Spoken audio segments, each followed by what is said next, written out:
Hi everybody, sorry I can't be here again today. I have a family event that I'm taking care of right now.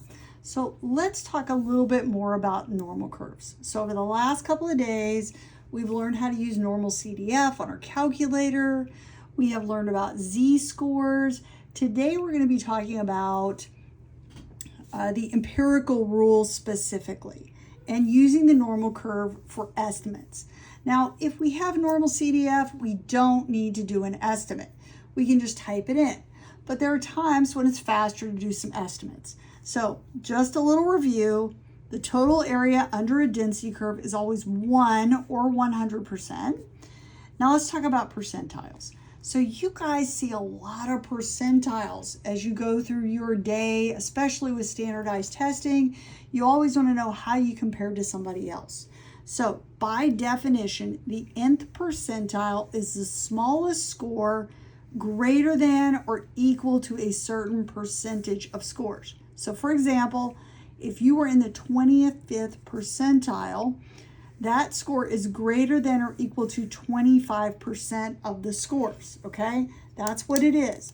So 25th percentile, no one's gonna get excited about, but if you're in the 98th percentile, that means you did the same or better than 98% of other students.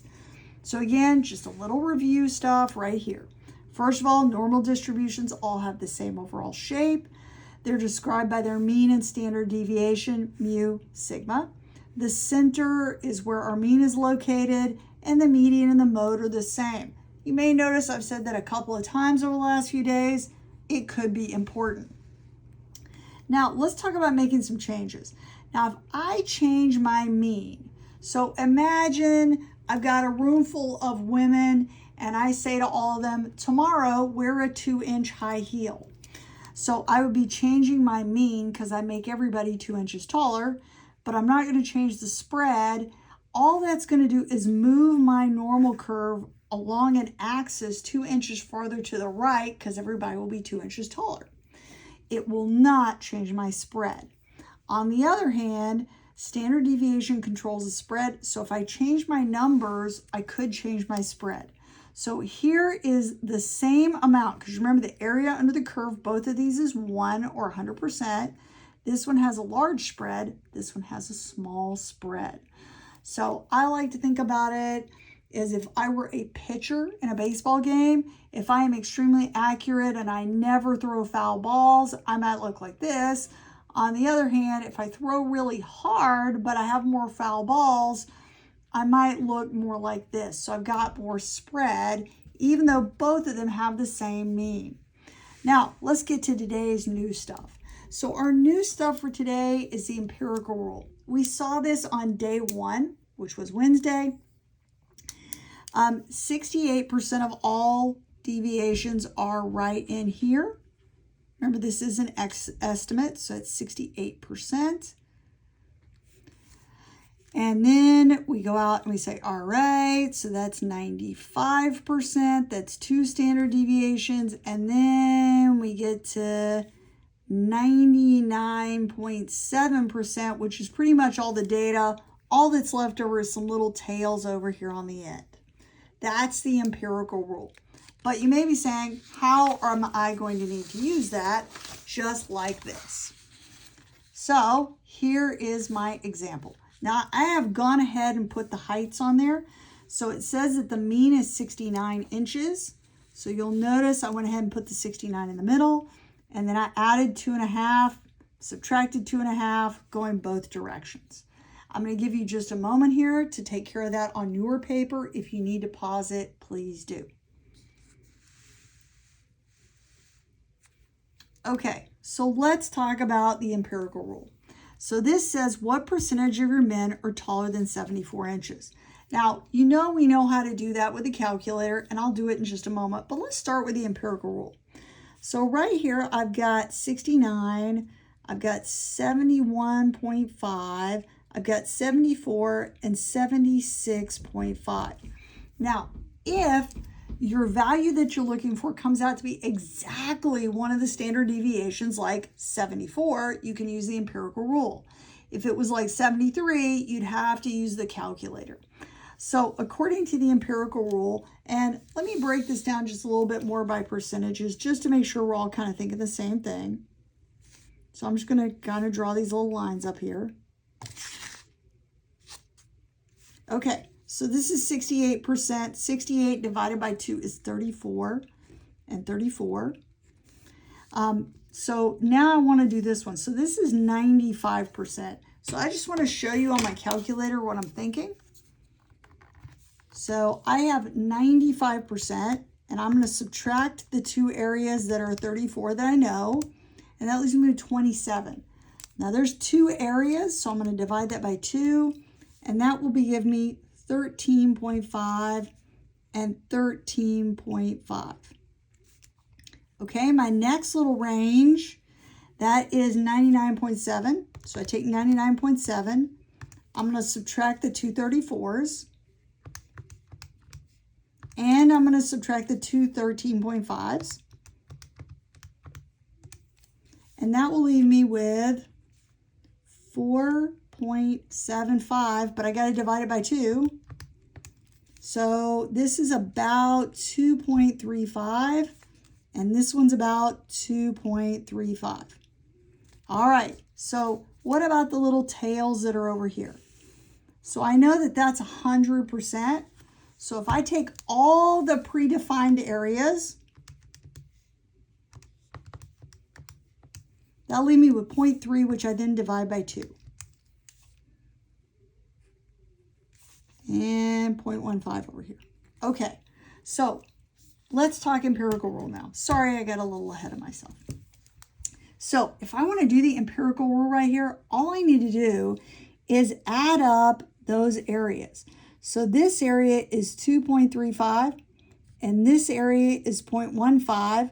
So the empirical rule says I can just add those together. And by the way, those numbers are never going to change. They're always the same numbers. So that's going to give me 2.5%.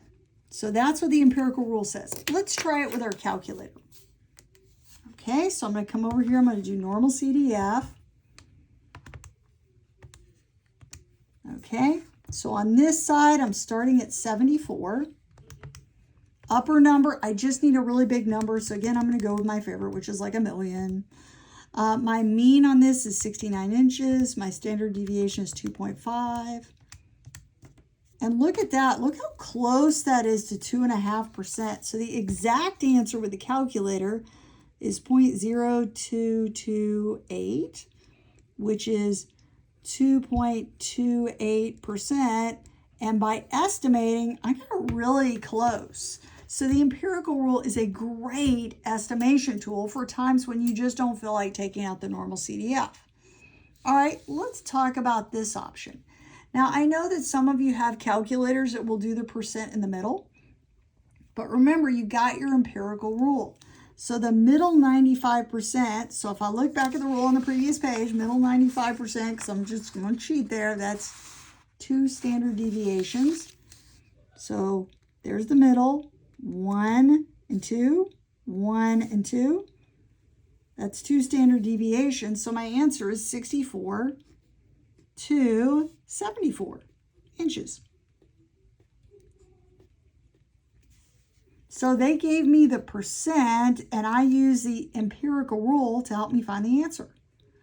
All right, what about men that are shorter than 66.5? All right, so I look up here at my top, 66.5, that's 1 standard deviation to the left, and I shade to the left. So if I look at those little marks that go over there, there's my 64, and then over here, I've got a 61.5.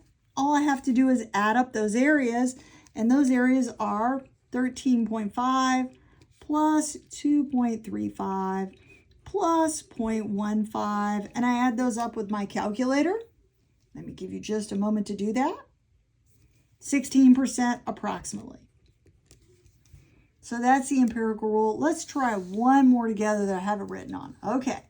So first thing I do is see if I can use the empirical rule. So 71.5 inches. So I slide up and I say, oh, look, there's 1 standard deviation. Okay, so I want the probability that X is Percentile is always area to the left, so less than 71.5 inches. Again, percentile is always area to the left. Here it is on my chart right there.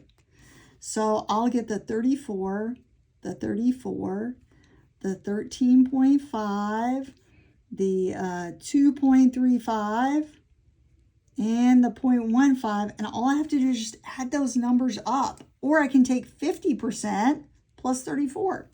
So here's the long way, 0.15 plus 2.35 plus 13.5 plus 34 plus 34.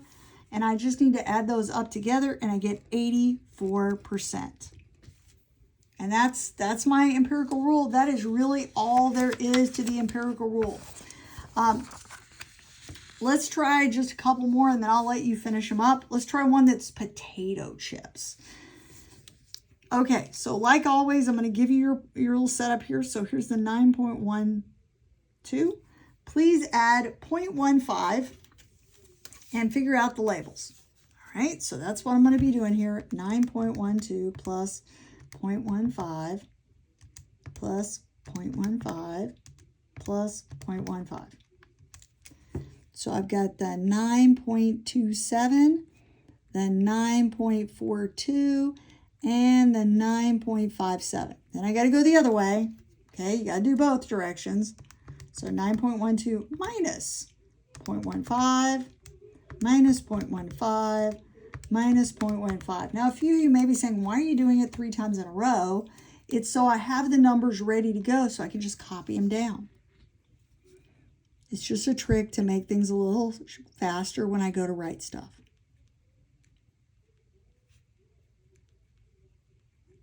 Okay, so I got my numbers ready for the empirical rule. Let's go try a problem. So first thing I did, draw my accurate sketch.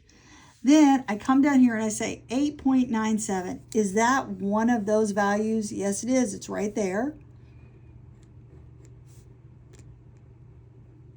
That's one standard deviation to the left of the mean. And it says a bag that weighs 8.97 is at what percentile? So percentile is always area to the left. So all I have to do is add up those regions. And when I do, I will have my answer. So this is 13.5. That's 2.35. That's 0.15. And I just need to add them together. Now, is there more than one way to do this? Absolutely. I could take 50% and subtract 13.5. And let's see if we would get the same answer. I'm sorry, 50% and subtract 34. Sorry, that was my mistake. Sorry about that. So I get 16%. There's a lot of crafty ways to come up with doing this. All right. What percent of 9-ounce bags are between 8.67 and 9.27? So first we got to figure out if we can use the empirical rule. 8.97 to 9.27. So that's right there. I'm hoping that a couple of you are saying, oh my God, that's one standard deviation on either side, which it is. I'm just going to copy those numbers down here so I can scoot down and take a look at it.